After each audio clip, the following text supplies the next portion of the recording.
They never thought that moving into an old, isolated house would change their lives forever, because at first everything looked completely normal, just a forgotten property standing far away from the city, surrounded by silence and empty roads. And that silence did not feel peaceful immediately. It felt like something was holding its breath inside the space, waiting for someone to notice it. And that is exactly how this story begins. Not with fear, not with danger, but with normality so perfect that it hides something unnatural underneath it. And Matt and Kate move into this house believing they are starting over, leaving behind stress, emotional pain, and the weight of things they never fully processed. But what they do not understand is that sometimes starting over does not erase the past.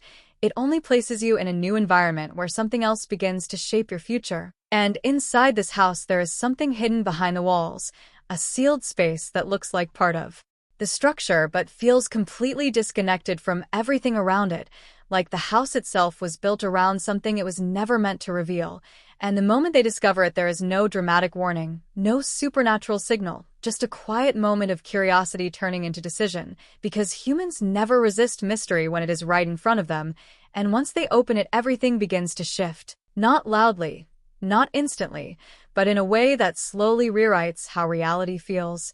Because inside that space there is nothing visually extraordinary at first, just emptiness, but emptiness that feels intentional, like it was designed not to be seen. And then something impossible happens. An object appears, something that was not there a moment ago, something that could not have entered physically, something that should not exist. And in that instant the brain struggles, because reality has rules, and those rules were just broken. And when rules break, the brain does not accept it immediately. It tries to rationalize it. It tries to test it. It tries to repeat it, because repetition is how the mind converts impossible events into understandable patterns. So they test it again and again and again, and the result never changes. The room responds. Anything they desire inside it becomes real instantly, without delay, without explanation, without visible mechanism. And that is the moment everything changes, because nothing alters a human perception faster than discovering that reality can obey them.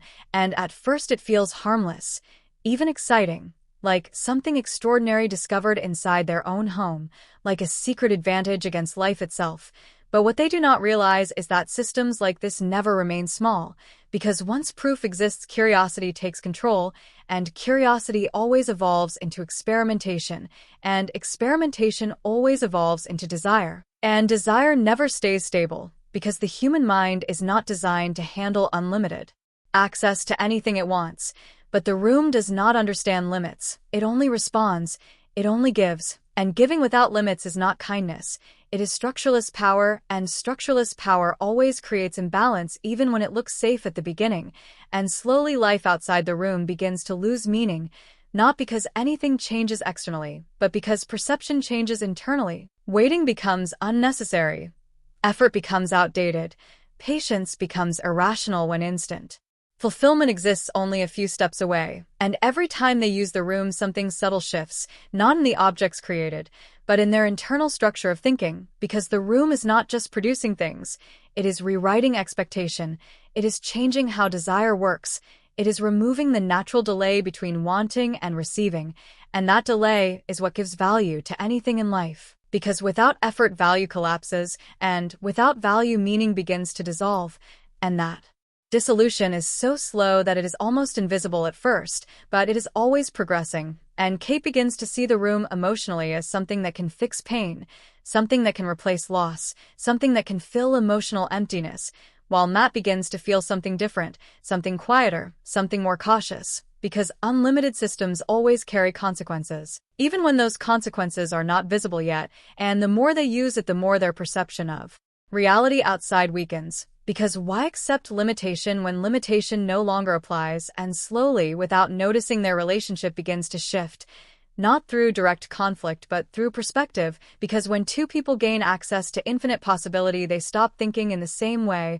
One begins to trust it, one begins to question it, and that difference creates distance that grows silently, because now every decision revolves around the room, every thought, every idea, every desire is filtered through it. And the room itself never reacts emotionally, it never warns, It never judges, it never explains, it simply responds, and that neutrality becomes disturbing, because something that behaves perfectly without emotion feels intentional even when it is not.